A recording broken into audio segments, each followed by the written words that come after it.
Seja bem-vindo aqui, Miola. Estou vendo que você está com uma Obrigado, expressão já um pouco melhor, no sentido de que o Rio Grande do Sul estaria um pouco melhor agora, já, Miola? Como é que estão as questões? Vamos atualizar um pouco essa questão.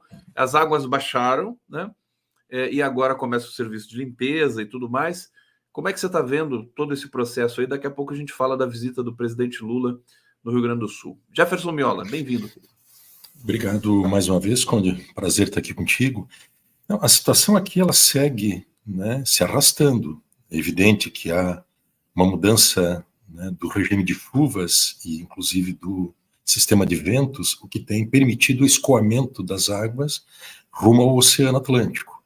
Isto naturalmente tem diminuído, portanto, tanto os alagamentos e, sobretudo, as áreas inundadas.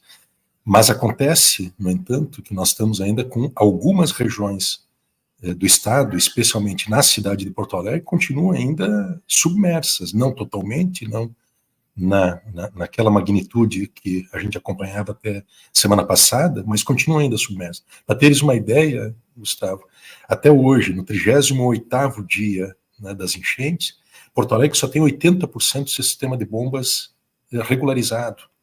Não está funcionando a pleno. Portanto, isso tem ocasionado, né, um retardo muito importante, mas muito importante, na normalização de todos os bairros da cidade, especialmente das imediações do aeroporto, que várias comunidades estão ainda impossibilitadas de retornar para suas casas. Há um colapso, né, já constatado em toda a capacidade da cidade de gerir o recolhimento de entulhos e dos lixos. Se tu observares quaisquer imagens que estão circulando sobre a realidade na grande maioria das cidades, mas especialmente em Porto Alegre, é de lixos pelas ruas, é um cenário de devastação, um cenário de destruição. Né? Aqui em Porto Alegre mesmo nós temos situações de ruas que estão interditadas agora, não mais pelas águas, mas, né, por lixos e por objetos que foram descartados, e é um atraso relativo. A situação, do ponto de vista das famílias e pessoas atingidas, é evidente que um grande contingente está conseguindo retornar para as suas casas ou também retomar as atividades econômicas, mas ainda com muita dificuldade. Né? Dificilmente a gente vai ver essa situação se normalizar antes dos próximos 60 dias, eu acredito, pelo menos, né? Assim, do ponto de vista de uma condição mínima. Está havendo, né, um auxílio muito importante de parte do governo federal. Até esse final de semana, cerca de 100 mil famílias serão beneficiadas com o auxílio de reconstrução de R$ 5.100, o que representa 510 milhões diretamente agora, nesses últimos dias, 10, 12 dias, e há uma previsão ainda de alcançar mais cerca de 140, 150 mil famílias, né, que também se beneficiarão com este auxílio reconstrução.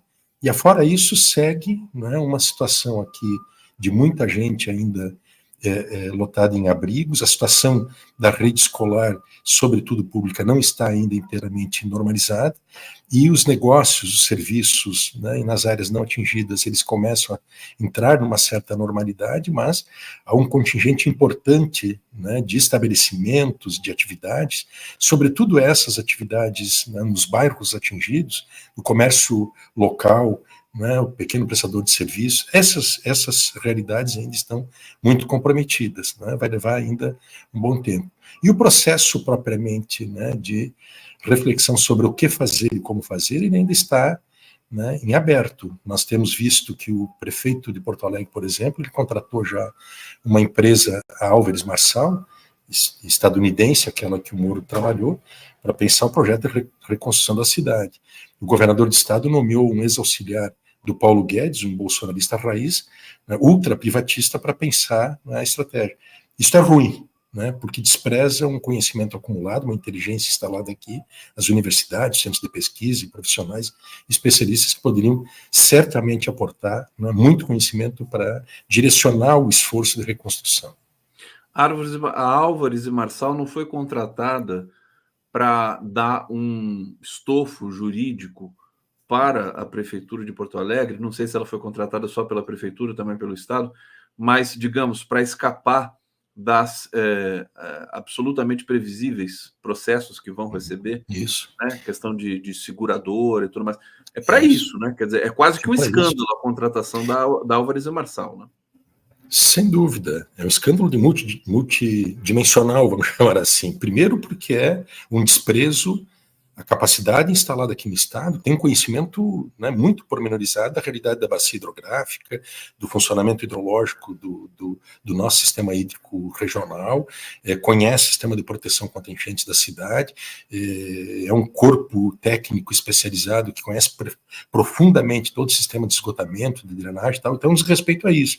E segundo, que é um escape, né, que faz a prefeitura exatamente nesta empresa que ela é especializada em se dedicar a esse processo de reconstrução para livrar a cara de responsáveis pelas catástrofes quando elas acontecem e, por outro lado, organizar aquilo que a autora Naomi Klein chama do capitalismo do desastre, uma forma, né, de que grupos privados se aproveitem, se beneficiem de um processo, né, extraordinário, bilionário de reconstrução e abocanhem essas verbas. Então, esse duplo sentido que tem, né, Gustavo? Livra a responsabilidade, vai produzir provavelmente, né, laudos e perícias duvidosas, né, para livrar a cara do prefeito, especialmente da sua equipe incompetente, e, por outro lado, vai também canalizar, né, esse esforço de reconstrução multibilionário, né, para grupos determinados. Jefferson Miola aqui no 11 News. Mais um detalhe sobre o Rio Grande do Sul.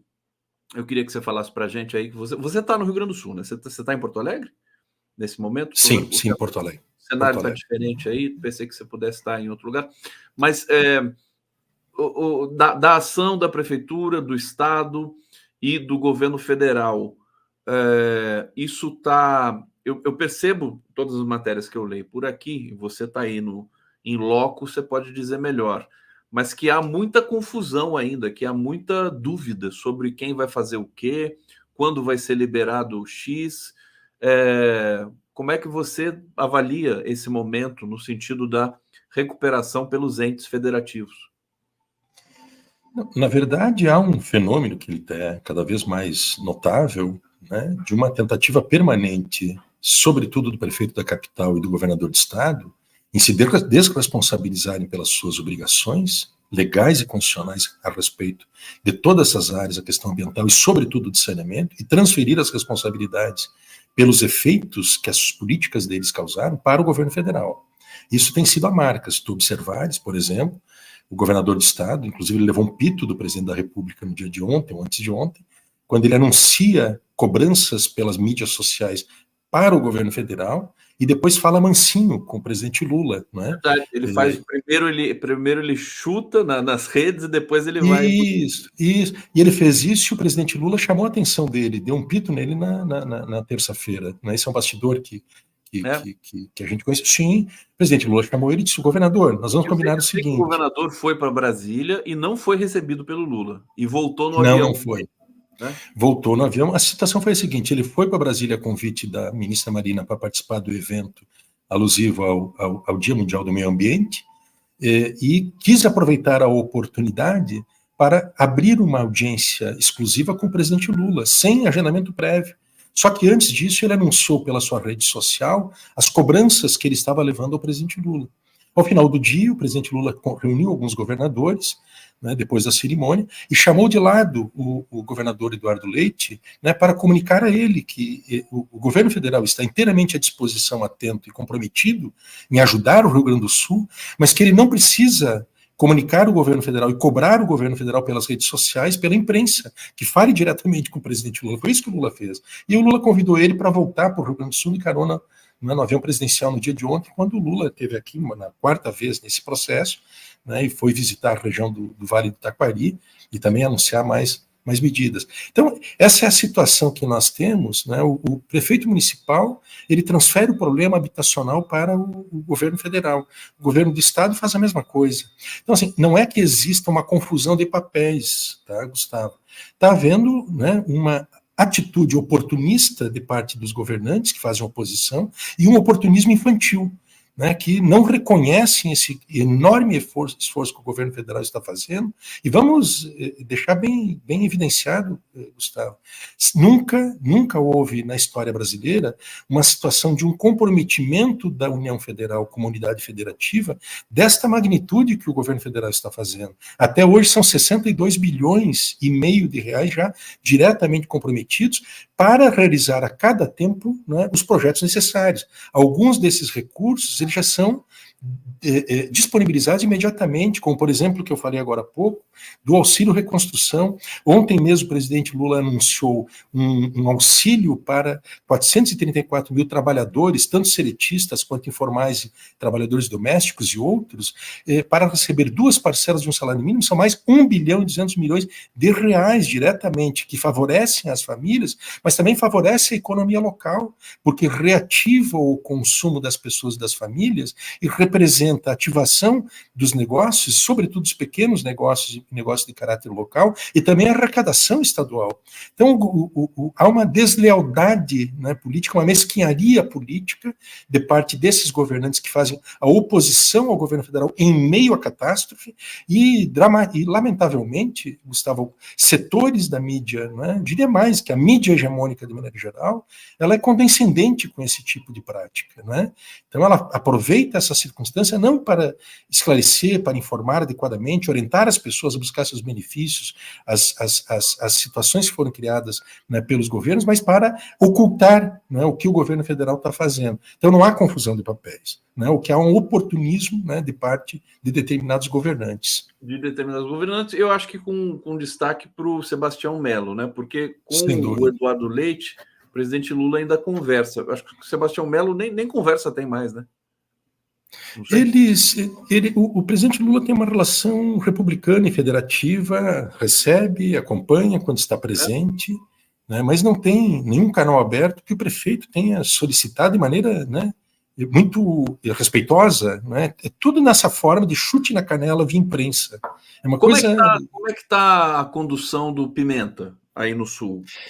Está numa situação ainda que eu te diria que é de ainda com ritmo de constituição da equipe, não é, que não está concluído, tem um atraso relativo nisso, tem feito um enlace muito importante com os governos municipais e também o governo estadual, no sentido de azeitar o funcionamento de todas as linhas de crédito, dos benefícios, das transferências feitas, né?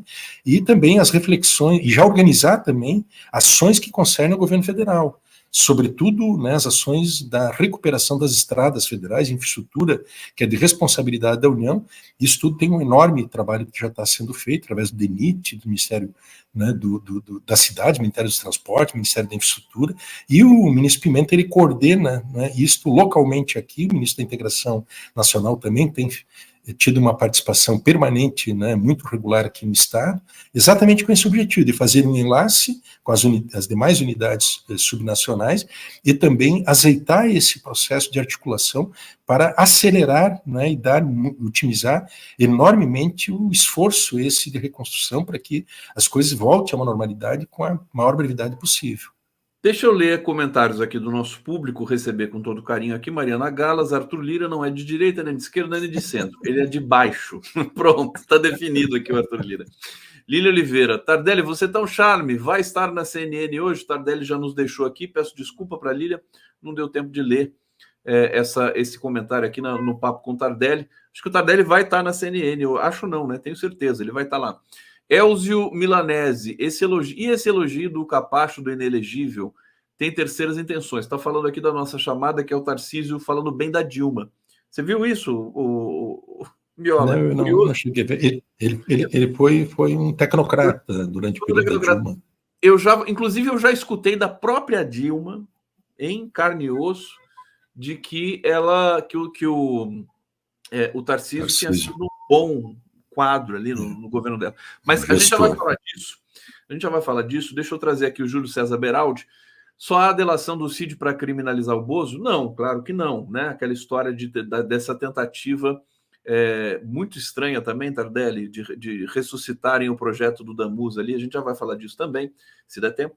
Edson Antunes, a justiça no Brasil tem 3 jeitos: o certo, o errado e o jeito do Tomé de Souza. Como é que é o jeito do Tomé de Souza mesmo? Eu não sei, mas Explica para a gente, Edson, se alguém souber. Xandão mandou repreender os patriotários para repreendê-los e ver se eles reaprendem. Fernanda Carneiro, parlamento é lugar de política, só que não no Brasil. Maristela Zancan, passei ao lado do aeroporto ontem, cheirão de peixe. É incrível que teve muitos peixes, né? Que foram, claro, foram levados por aquela correnteza. Então, à medida que as águas baixaram, piranhas, veja só, que não é o habitat natural, piranhas que invadiram, né, com as águas, invadiram a cidade, jacarés, né, cobras, né, garças no centro da cidade. Né, houve uma situação horrível. Isso que a Maristela comenta sobre o aeroporto, é exatamente isso. A gente ainda amarra essa questão do Rio Grande do Sul, que eu tenho uma pergunta especial aqui de amarração para você. James Onig, nosso queridíssimo colaborador aqui, sexta-feira para lá de especial no 11 News com convidados especiais em tempo. Coalizão, né, da esquerda elege maioria para o Parlamento Europeu. Pesquisas davam direita e extrema direita. Abraço. Que notícia boa, hein? Notícia interessante. Notícia do James, que se confirme. Eu não tenho conhecimento. Quem está tendo a votação. James, ótima notícia se confirmar. Ele está super ligado ali com essa questão. Vivian ali, Jeff, a medida judicial de barrar a Álvares e Marçal, acho que não, né? Eu não conheço o contrato, como é que se deu, na verdade, o processo, né? Agora é questionável, evidentemente, que se pode questionar se existirem irregularidades, porque a contratação ela tem que obedecer certos ritos, né, e de um processo licitatório. Se isso não for observado, mesmo em caráter de emergência, ela não é uma empresa que tenha notório saber e exclusividade para atendimento, né? Aliás, tem a Universidade Federal. A informação de que Álvares e Marçal, na tragédia lá do Katrina, né, ela foi essencial ali também para o poder público estadunidense se safar de muitas coisas. Claro. Olha só, o João Amorim, também nosso colaborador, querido professor de Direito Internacional da Unifesp, ele está dizendo aqui o seguinte: o prefeito de Porto Alegre não atualizou os cadastros e atrasou o recebimento do auxílio reconstrução para milhares de afetados pelas enchentes na cidade. Isso foi um problema também que impediu, inclusive, deles receberem o benefício do governo federal, né? Agora enormemente. Deixa eu, assim, fica à vontade para comentar esse ponto, mas o que eu queria que você falasse aqui com relação ao Rio Grande do Sul para a gente é saber se a população gaúcha respirou nesse momento, quer dizer, com as águas abaixando, enfim, se ela recobrou, digamos assim, uma mínima esperança para o próprio futuro. É a questão de respirar realmente, né? Porque estava todo mundo ali com a respiração presa, né? Pouco isso, um pouco o estado psicológico de tudo. Olha, Gustavo, não dá para se dizer que se sai de uma situação tão traumática como essas, né, em alguns dias, no curso de algumas semanas, né? É uma situação que traumatizou enormemente, causou comoção, né? Muita gente, né, ainda está atingida e afetada pelos seus efeitos. Tem milhares de pessoas, de famílias, de trabalhadores que por um bom período ainda, né, terão grandes necessidades para normalizar a sua situação de vida. E do ponto de vista subjetivo, é evidente assim que há um híbrido de sentimento. Um que é da dor pelas perdas, pela devastação, né, pela magnitude do que aconteceu e a forma, né, devastadora, que ela é profundamente desoladora, né, há esse aspecto, e há também um sentimento de revolta, né, é um sentimento de revolta crescente, de muita indignação em relação a o que levou a cidade a padecer do que padeceu.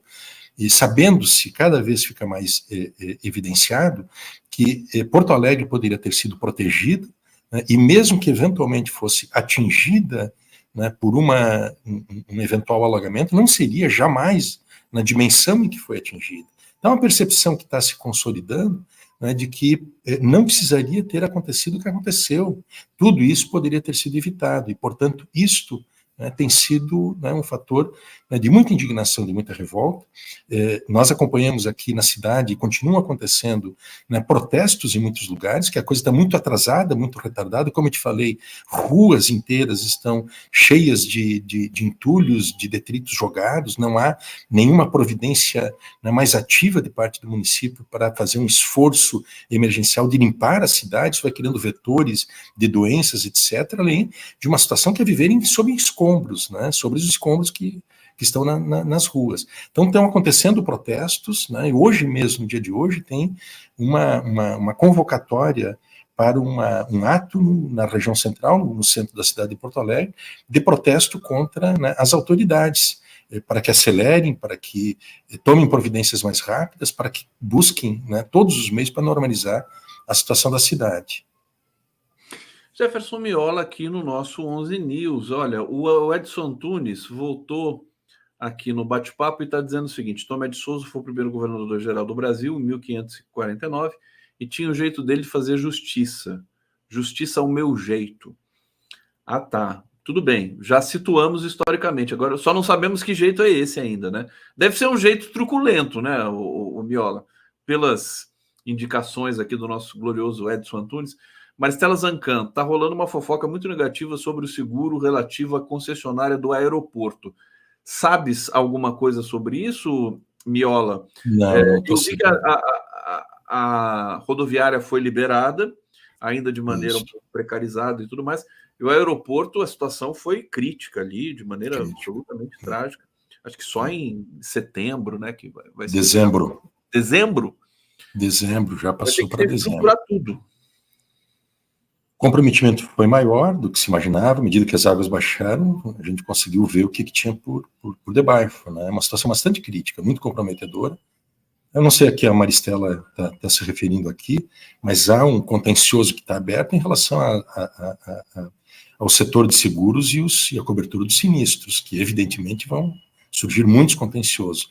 E há uma discussão agora da concessionária aberta com a União Federal e também com a sua própria responsabilidade em relação a centenas, eu acho que chegam a alcanço até 4 mil veículos que estavam nos estacionamentos nas mediações do aeroporto, que isso tudo os proprietários estão, quem vai discutindo, pagar, questionando. Né?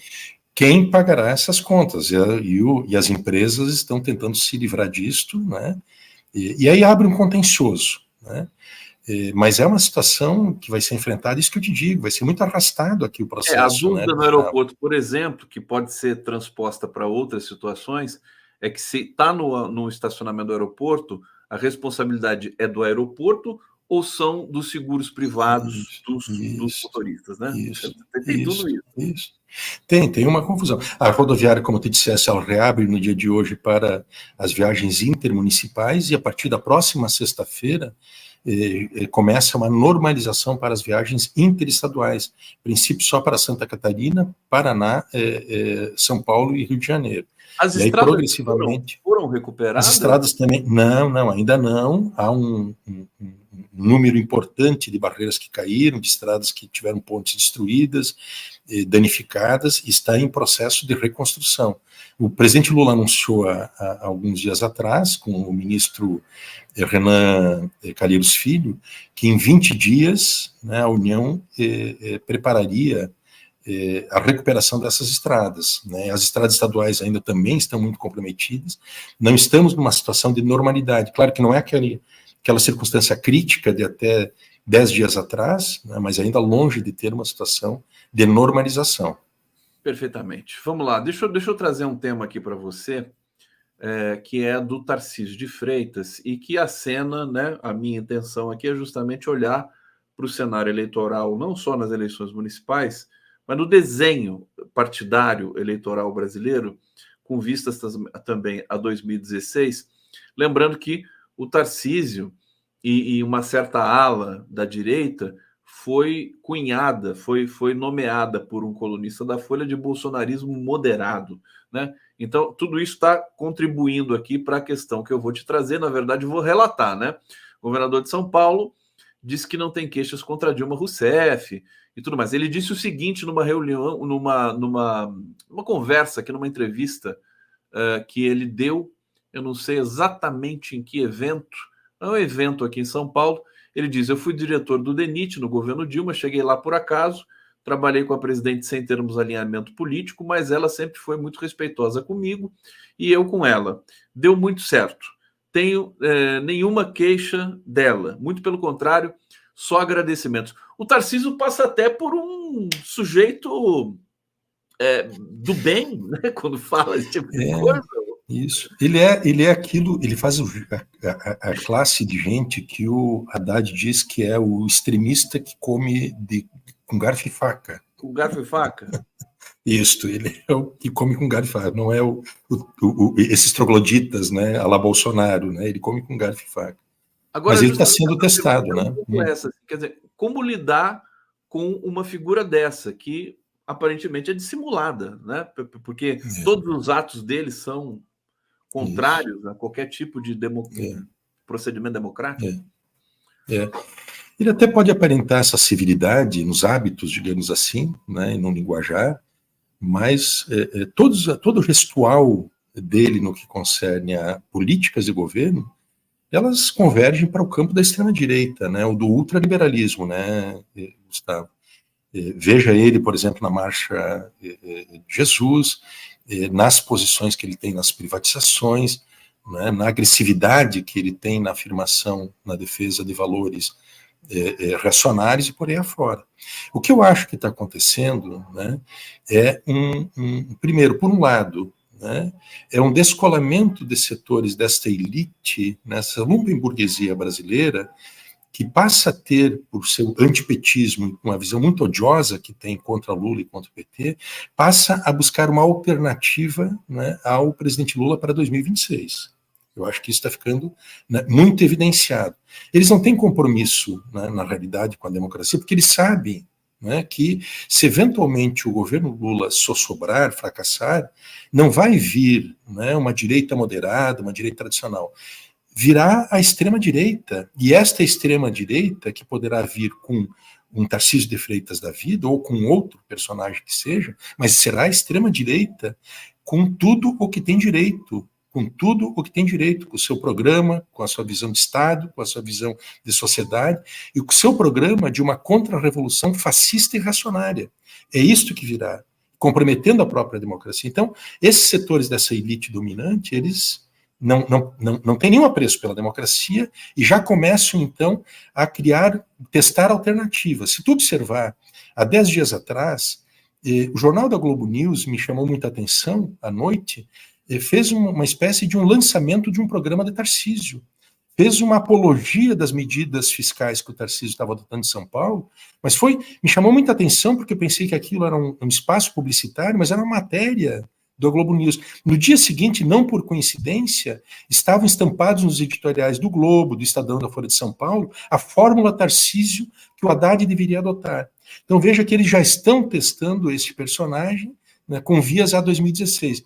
E o Tarcísio, a gente sabe que ele está no centro das articulações desta alternativa contra o Lula em 2026. Ele tem permanentemente discutido com o Jair Bolsonaro, ele tem discutido com o PL, com o Arthur Lira, a construção desta alternativa. E ele é o personagem que, se no momento oportuno, em 2026, as condições forem favoráveis, ele se habilita a ser, né, então, a representação da extrema-direita, com a adesão de setores dessa direita irresponsável e dessa lumpenburguesia, ou essa escória dominante do país, com uma alternativa, né, para enfrentar o presidente Lula em 2026.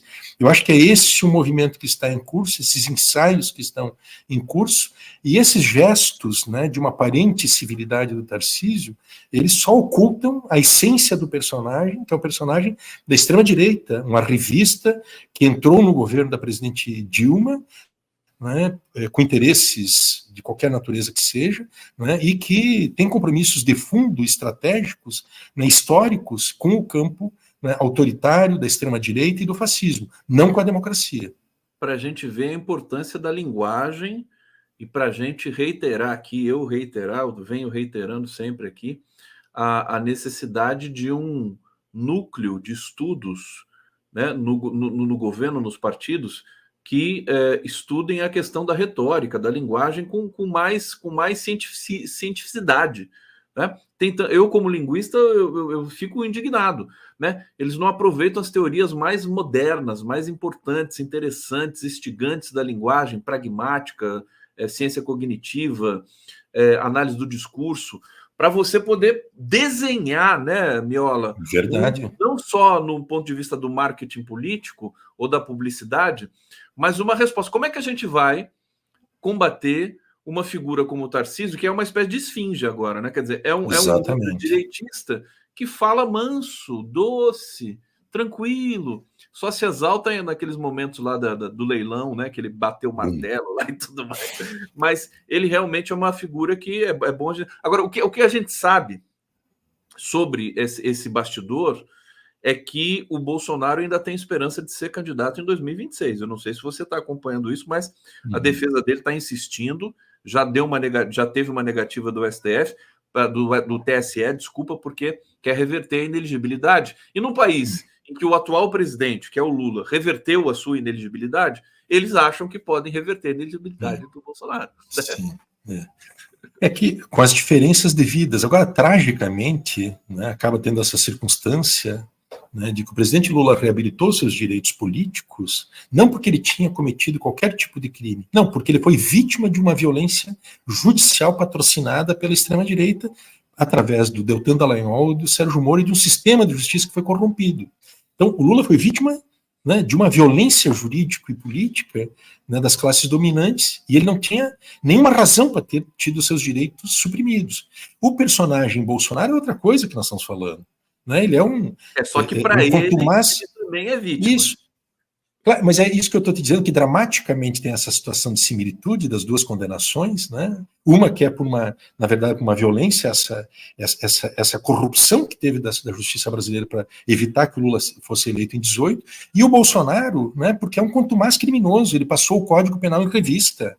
Né? Mas essa é uma situação que pertence ao mundo as disputas de narrativas que se dão nas mídias sociais, e eles são, né, muito pródigos de explorar isto, né, Gustavo? Eles têm uma capacidade, né, de subverter. O que eu acho, né, é que no fundo, eu acho que o Bolsonaro e as lideranças centrais, né, a inteligência, digamos assim, bolsonarista, já sabe, né, que o Bolsonaro ficará inelegível. Mas eles não podem abandonar esta retórica, né, de que continua discutindo a elegibilidade, a restituição dos direitos políticos, porque ela é uma bandeira política. A bandeira política da anistia, ela tem uma enorme centralidade, aí teve uma inteligência estratégica de parte do bolsonarismo, em 25 de fevereiro, quando instalou, né, esta agenda da anistia para os golpistas.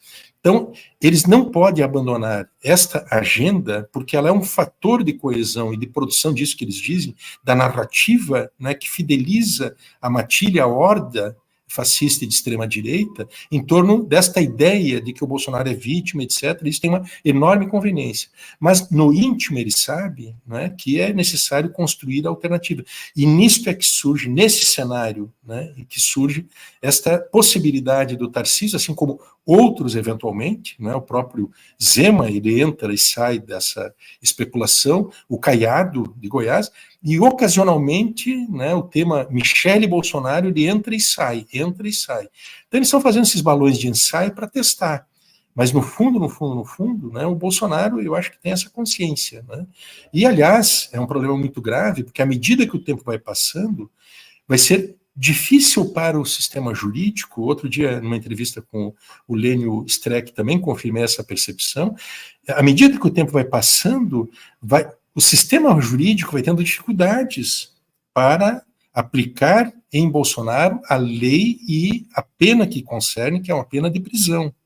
Então veja que ele está ganhando um tempo que é um tempo precioso, o bolsonarismo vai avançando, ele vai participando cada vez mais de iniciativas políticas, de grandes comícios, de mobilizações. Chega um ponto, né, que a prisão dele, que poderá ser determinada, ela poderá estar associada, né, com perseguição política mesmo, para tirá-lo, né, dos comícios eleitorais, tirá-lo da agenda política. Então vai ficando difícil a situação. Acho que nós estamos ficando numa situação, do ponto de vista político institucional, bem complicado, viu, Gustavo? Estava bem, né?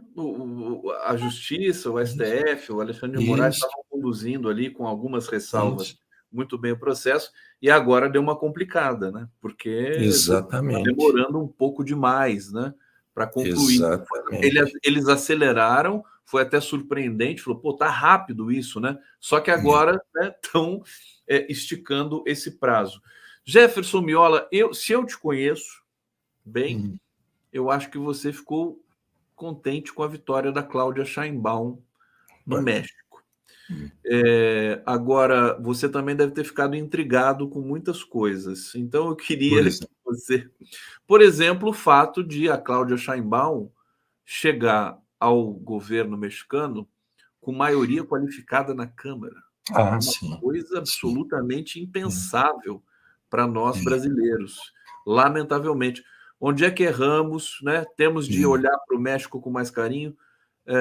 Fala um pouquinho desse processo no México para a gente, aí, retomando um pouco da herança do Obrador e tudo mais, que eu sei que você conhece bastante bem. Isso. Eu acho que nós temos que, na verdade, criar uma tradição de olharmos para o mundo latino-americano, né, Gustavo? México para baixo. Precisamos ter uma tradição, né, latino-americanista, vamos chamar assim.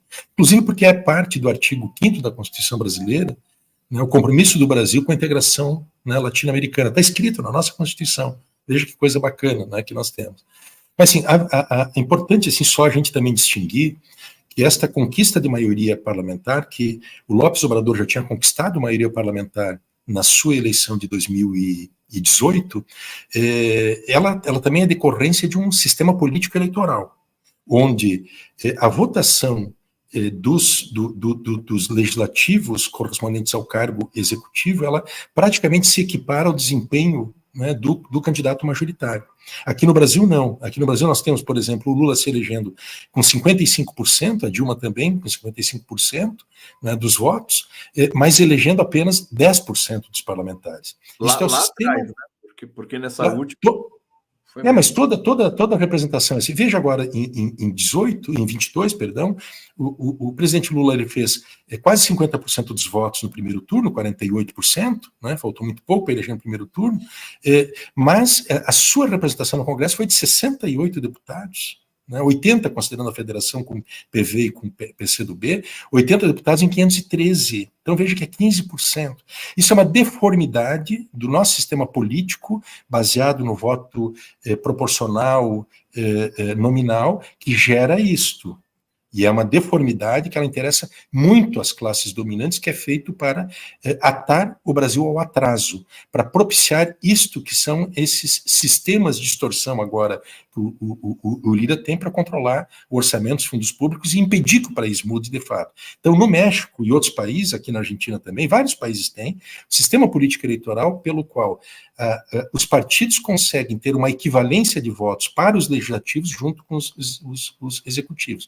De qualquer maneira, Gustavo, o que aconteceu no México, a eleição da Cláudia Sheinbaum, foi um negócio extraordinário que superou as melhores expectativas que eles tinham. Eles não imaginavam, né, que o Morena, que é o Movimento de Regeneração Nacional, que é um movimento criado no final dos anos 90, início dos anos 2000, pelo próprio López Obrador, como uma dissidência do PRD. E o PRD nasceu, né, como uma dissidência do antigo PRI.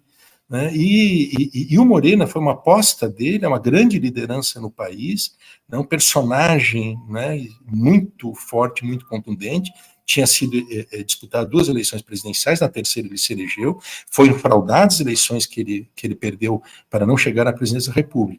E ela faz parte dessa aposta, ela é uma personagem que se originou no movimento estudantil dos anos 80, resistência, né, à NAFTA, perdão, que é o acordo, o Tratado de Livre Comércio entre México, Estados Unidos e Canadá, e ela teve sempre um papel, uma cientista, né, reconhecida mundialmente, e formada em engenharia de energia, e tem muito conhecimento, militante feminista, etc.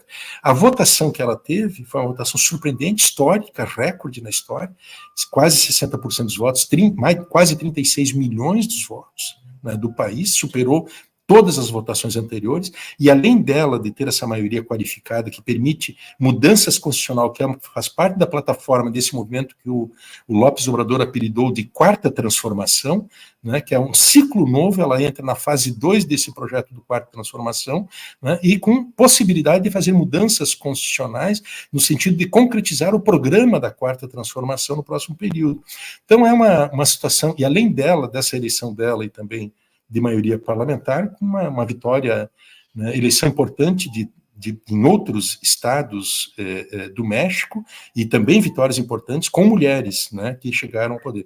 Eu acho que é muito importante os ensinamentos, só finalizo aqui, dando um abraço aqui para o Walter, que já chegou, mas só finalizo dizendo que nós temos que extrair também as lições do que foram 6 anos de um governo de esquerda, de centro-esquerda no México, com as características do López Obrador, com as suas realizações, suas conquistas, né, sua capacidade, né, de sustentação do seu programa, claro que com essa característica de ter um sistema político eleitoral que conferiu a ele maioria parlamentar, mas que ele termina o seu governo com 60% de aprovação e elege, né, a Claudia Sheinbaum com esta votação extraordinária e avançando, e com uma sinalização de avanço, né, porque aumentou a representação parlamentar, né, aprofundou, né, a própria definição do programa a ser executado daqui para frente, né, e coloca pela primeira vez na história do país uma mulher governando, né, o México em 200 anos de vida republicana. Vamos ficar atentos para não permitir que a Cláudia Sheinbaum seja vítima de um golpe como a Dilma foi no Brasil, né? Mas com maioria qualificada no Congresso, acho que vai ser um pouco difícil, se bem que nós não podemos subestimar. Meu querido Walter Pomar, seja bem-vindo aqui ao 11 News. Queria uma saudação tua aqui para o nosso Miola, para a gente seguir em frente, fazer a transição. Pode ativar seu microfone? Acho que você que desativou aí. Tudo bem, Pomar? Tudo bem, Conde. Grande abraço para o Jefferson Miola. A gente se fala sempre que pode. A gente vai seguir aqui, que eu quero seguir com o tema do México aqui com o Pomar para abrir o nosso papo aqui. Miola, obrigado, viu? Um excelente fim de semana, querido. O Walter tem uma longa trajetória em relações internacionais, além de ser professor, mas também foi secretário de Relações Internacionais do Partido dos Trabalhadores, muito nos honrou durante seu período da sua gestão, muito tem a dizer. Meu amigo, um abraço grande para ti, Walter, um abraço grande, Conde.